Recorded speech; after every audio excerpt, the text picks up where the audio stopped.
Hey guys, and welcome to the last in this series so far of the Lightbringer series. We're going to be doing our book club review thing on the Blood Mirror, the fourth book in the Lightbringer series. I think we've done the other three. I did have four things up, but it was off the camera then.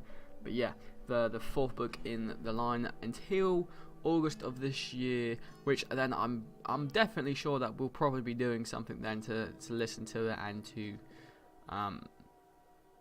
to listen to the book and to probably review it. Until then, we've got loads of books to review. You guys have given me 2 books just yesterday, and I've looked at those books, and those books look brilliant. I'm not gonna lie, I'm really interested in these books, especially, which one is it? It's the Rhythmatist. I think that one looks absolutely insane. That one actually sounds by Brett Sanderson's. But anyway, back to the topic. So we're going to be talking about the Bloody Mirror today. It's going to be a little bit different at this one. I don't want to structure it too much. I want to just wing it on the fly to see how this one goes, and I want to see how if you guys like this better, or you guys want me to structure it where I talk about each individual character throughout the whole series and what they do and like the main parts of the story. So I really liked the fact of this book that everybody has gone their own ways now. Their characters are really developing. Like you see Kip in Blood Forest, he's starting to use magic in a certain way now. But then again, like, you get halfway through the book and he says everybody's burned through half of their halos, and it's like, damn. But as I said in the previous one, if they had the blinder's knife, all they'd have to do is give them a quick little jab with a blinder's knife, and then that would their halos would just recede to nothing. Like, they would be fine. Like Andros Guile, like Kip did to Andros Guile. I think maybe that's only a ability that the Lightbringer has, maybe. But there's definitely something up with that. But at the moment, I think Gavin's got the blinder's knife anyway, because right near the end of the book, obviously, Gavin gets the blinder's knife off Grimwoody, and isn't that a change of events? Like, Grimwoody is such a weird character. Like, you suspect something's up with him, but you suspect he's just a really competent slave, and then you realise that he's actually the old man of the desert. He's actually the leader of the Broken Eye. It's really crazy.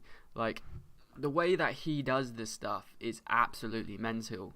Like, I mean, I suppose you saw something coming like that, but I didn't see Grimwoody being that person. But then it probably would make sense because obviously he's always working close with Andros Guile, and you want somebody working close. I would have thought Grimwoody would be working for somebody like the Broken Eye, but I didn't think he would actually be the old man himself. But that would be a good place for him to be. I thought that was really cool, and that was a really nice touch to the story. As well with Gavin being imprisoned in the cells, because he was rescued at the start of the end of the last book. So in this book, he basically has been just locked up in the blue cell and the black cell for all the time. And it tells you that Gavin actually did make 7 every cell for every color, which is really interesting. But it also tells you that 2 of the cells are actually just death traps. So that was kind of crazy. But the black cell that he made an 8th cell, which was the black cell. Didn't make a peril cell, or a Kai cell. So I suppose he hasn't got 9 colours. Which in this book as well, you see, I believe it is this book, you see Kip use Kai and peril, which was really cool. But it was really interesting. Actually, I don't know if he did use, I think he did use Kai and peril. Yeah, I think he did draft it. Like, he held them apart, didn't he? And the storm separated them, so then the storm wouldn't crush the boat. I thought that was really cool. So you could see that Kip has the potential to draft Kai and Peril. Sorry. So I wonder if he has he wouldn't have the potential of drafting Black, because Black is different from the rest, if I remember rightly. So if you can draft Black, you can only draft Black. But if you want, you can draft other colors if you kill somebody with that color, and you take it from them, sort of. You sort of absorb their power into you. It's really weird. Haven't really explained how it works exactly. They've explained how it works, but they haven't explained in detail how it works, which is really interesting. Like, I think maybe if Gavin had the blinder's knife and he stabbed somebody with it, I reckon that's what's going to happen in the next book. He's going to stab somebody with a blinder's knife like a drafter, and he's going to get that colour back or something like that. Because that would be really interesting. Or he's going to somehow activate the sword and absorb some powers back into himself. Or something like that. It should be interesting to see what happens. Because apparently that's how they make prisms, is with the blinder's knife. So it will be interesting to see how they make prisms. Which I think I have a theory how they make prisms. Which I think they basically either kill drafters with the knife and absorb their power into it, and they put that power into a prism. Or something like that. That would be my theory behind it. But yeah, we get to see old good Gunner in this one, and he gets a ship. And this ship is like one of the best ships in the world, with the best guns in the world. And he's obviously sent off with Gavin at the end of the book, which I thought was a really cool little touch. The mad pirate, sort of their fate is sort of linked together, as it was sort of hinted earlier on in the books with the cards Kip got. Like, you can see a lot of people that their destiny is linked, if you see what I mean. Like all the cards Kip got, like that, what was her name, the blue drafter who's now with the white prince, she's like making a scale armor for herself so her skin can breathe and it can flex properly, which she's very smart for doing it. But I don't know why anybody else hasn't thought of doing it. They just made plates for themselves. It's just silly. But it's interesting. Yeah, it's interesting the way that they are doing that. Yes, so we have like lots of development going on, which I find really cool. Obviously we have like Liz Danavis. She's actually become a goddess now, obviously, and she needs her bane, so she's going back to the Colour Prince to get her bane. And she's also figured out how to make like an invisibility cloak, sort of on the sense of Peril, but not as, I don't think it's as good as Peril, if you see what I mean, because she sort of wraps what is it called, Super Violet, that's the one. Why couldn't I think of that? She wraps Super Violet around herself, which it makes her invisible to God's sight, apparently. But it doesn't make her invisible to... I don't think it makes her invisible to normal sight, just God's sight, so they can't sense her. I think that's what it does, which is interesting. And she's going to get her bane, so that'd be interesting. It's about to see how much more powerful she can become. And obviously she sent a message to Kip, which you saw, but it was so stupid. It was not gonna work. Like, it was just a load of it was like a mini Super Violet storm, and that's not gonna work. I mean, yeah, it's very silly. I mean, it was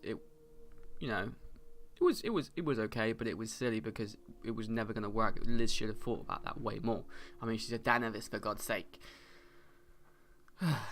And show her fealty to one, fealty to herself is pretty funny. I think that's an interesting way to go, because obviously if you have fealty to somebody else, you obviously you're dedicated yourself to somebody else and to see if their goodness. But if you dedicate yourself to yourself, obviously you're ever changing, and if your life's in danger, if you're dedicating yourself to stuff, maybe you won't put your life in danger. But maybe if you're dedicated to somebody else, you will.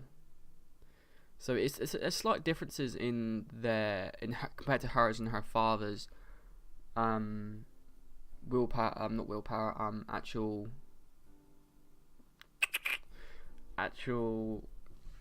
what are they called? It's not like a motto, is it? It's not a saying. It's something else. I can't remember exactly what it's called. I'm quite tired. I didn't get enough sleep last night. Brain does not work.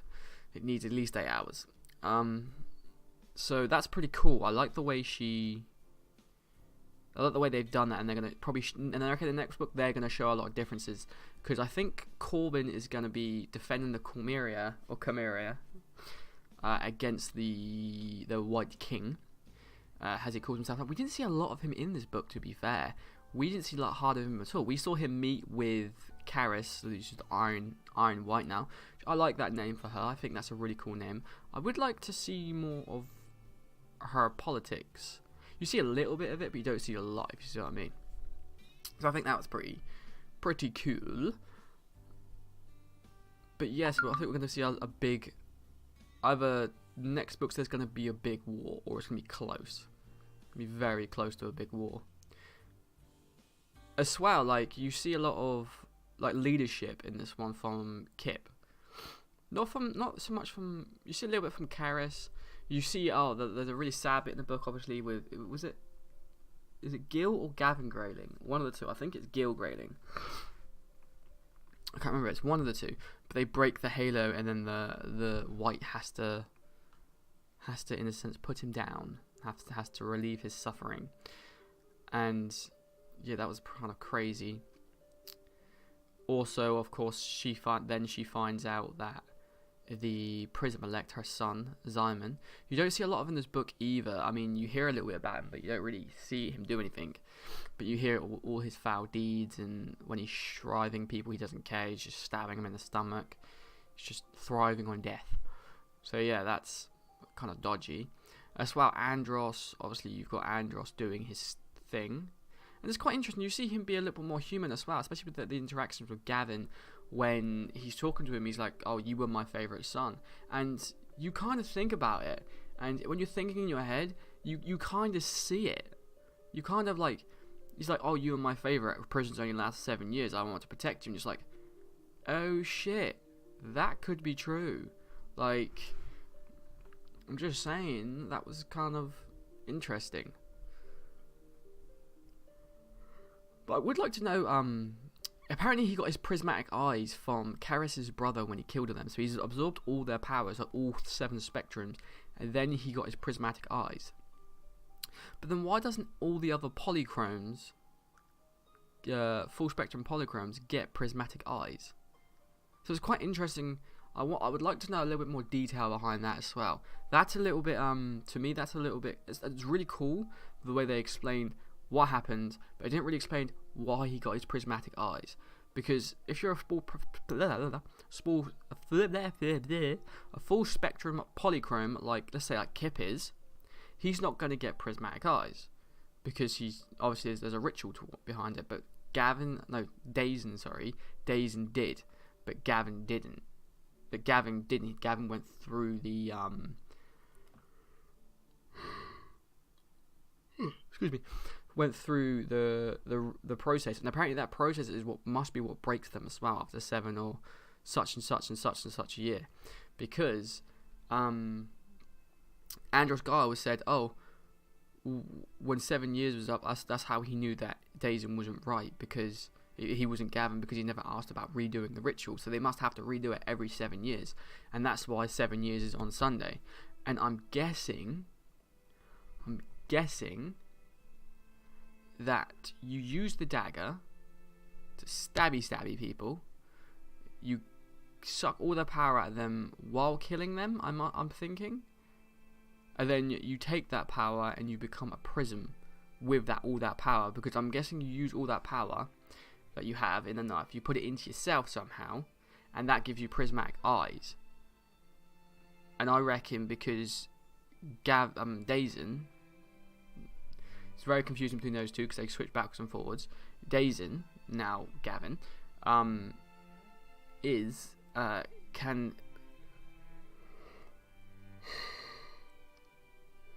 speaking so fast, I'm yawning, I'm running out of oxygen. I think he overcharged with power from killing the White Oak brothers, and obviously he's killing White, so they obviously have unlimited powers. So I think that's how he's charged up to get prismatic eyes. That's what I would say. But I still personally think that you could stabby somebody with the blinder's knife. Like let's say in the armor and the shoulder, like Andros Gaia, take only half the halo, and then you can still make yourself a prism with the power that was in the blinder's knife. I reckon you could, personally. I don't think it would be too hard to do that. Because if you think about it, if you're killing people, you probably only get drafters who are just about to die. If you're going to do it so then you're going to just take the Halo down without killing them, how many more people do you reckon you're going to get turn up? I reckon you're going to get 2 or 3 times the amount of people. Then you can literally just take half the power of each of them. And then I reckon you'll build up that knife to perfect standards. And that's all theory, of course, but that's the way I reckon this will go, if I'm perfectly honest. If I'm on a wavelength. But yeah, I thought those parts of the stories were really good. Obviously, we got Tia with the broken eye. This I thought was interesting because she's still going through initiation with these guys. Nobody's trusting that order whatsoever because obviously Grimwoody is the head and he doesn't trust anybody. He knows about Tia's relationship with, let's say, obviously because... So I'm talking too fast again. He knows about the relationship between Tia and Kip, or Tia and the White. So he because he's behind the scenes so much, he knows everything, which is really interesting. We didn't really find out what happened to Marissa either. Like, she went away. They said she died. We didn't really. I don't think we were told exactly how she died or saw her die. So, whether she died or not, I don't know. I don't know. It'd be interesting if she did. If she didn't, because I would like to know how she didn't, and that would be interesting. I'd prefer if she didn't. But yeah, Tia seems to be coming along in her powers. Like, obviously with Iron Fist, she went and assassinated the Nakaba and the Satrap there.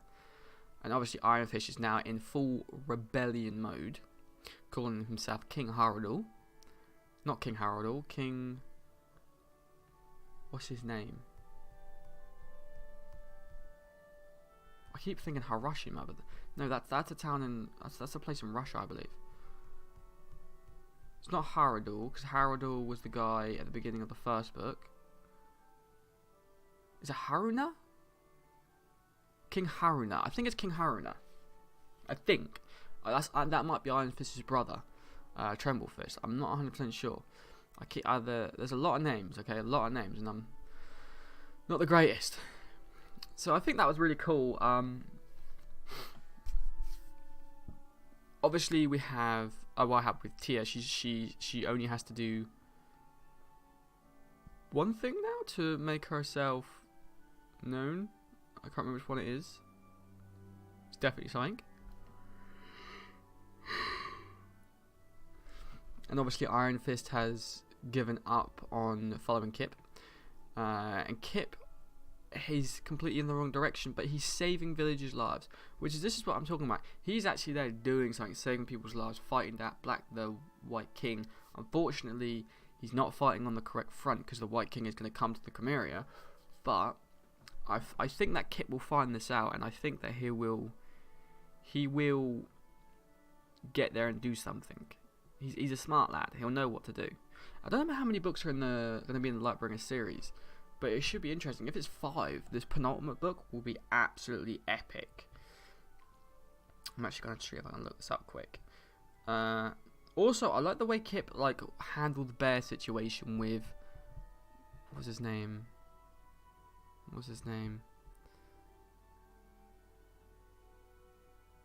No idea. But the 2 great bears... I think one was called Lorraine. And then we're going to be T, so... Oh, I can't remember.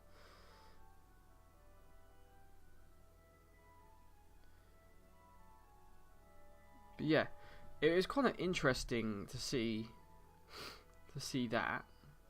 I would like to see a bit more. Some bitch.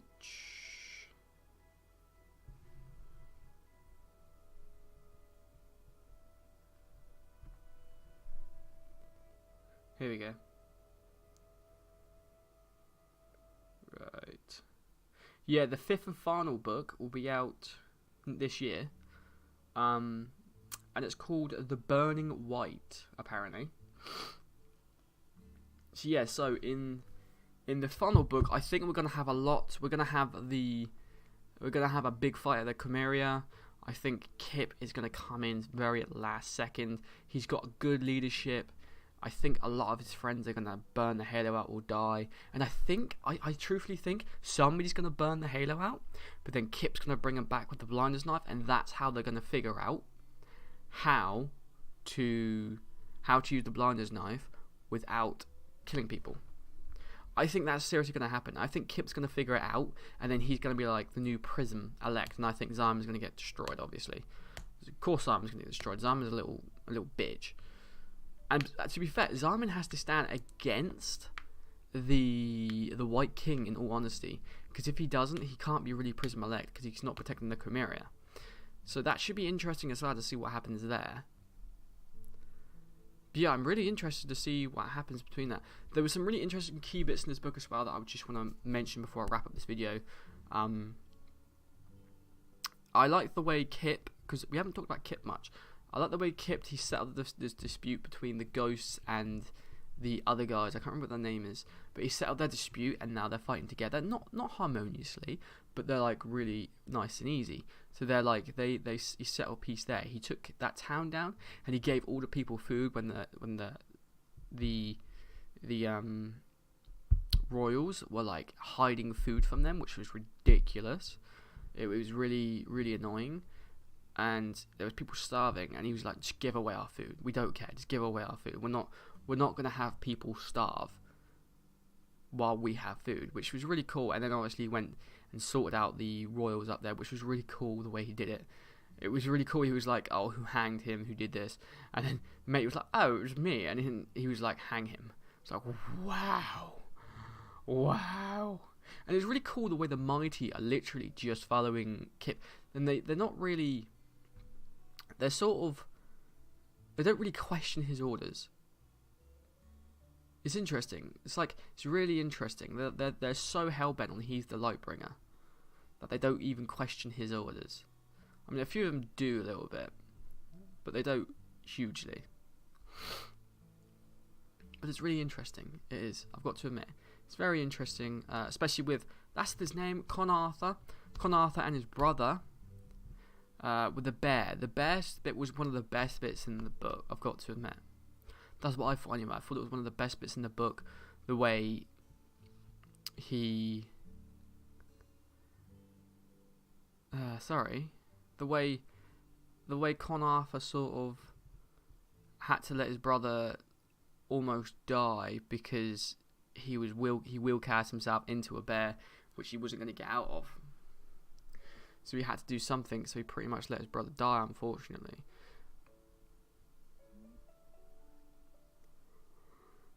But yeah, I thought that was a really tough decision. It was really merciful the way Kip sort of did it, because he gave the bear the best opportunity to not die hunted, but to die in battle honorably.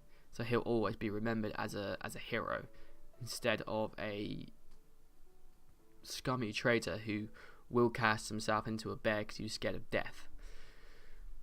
So yeah, I think that was really cool. But anyway, I'm going to end this here. Hopefully you guys have enjoyed the book club. Tell me what you think. And next week we are going to be, hopefully, I'm going to try to find it, but we're going to try to... 2 seconds, and I'll tell you definitely if we're going to do it in a second. Oh, fuck off.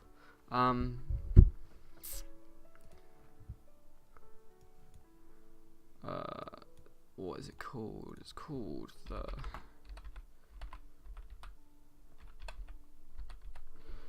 Right, the Rhythmatist.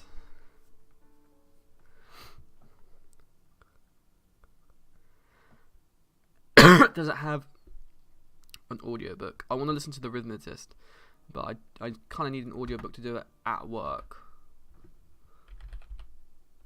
Okay, it does have an audiobook apparently. So next week we're going to do the Rhythmatist. Yep, the Rhythmatist. So hopefully you guys are going to enjoy that. I'm definitely going to enjoy it because it sounds a really interesting book. Last time I did this book club, I think I misspoke. I said that I read a lot of fiction. I think I said. Yeah, I think I said I read a lot of fiction. I don't read a lot of fiction. Sorry, I read a lot of non-fiction. I keep getting those two confused because it's just I'm an idiot sometimes, and I get tired and I get really confused. But yes, I read a lot of fantasy books. Non-fiction. So I read a lot of fantasy books. I do like fiction. Don't get me wrong, but I don't really find. I read books to sort of escape, go to a different world or something something completely different from our world, if you see what I mean. I don't mind doing fiction. If you guys want me to throw a fiction book in that you guys think is really interesting, do tell me down below. But we're going to do the Rhythmatist this week. I don't think we're going to do the whole series because you guys suggested that I don't do the whole series. So maybe we'll do the Rhythmatist this week, we'll do another book next week, and maybe we'll come back to the Rhythmatist 2 in a couple of weeks or something.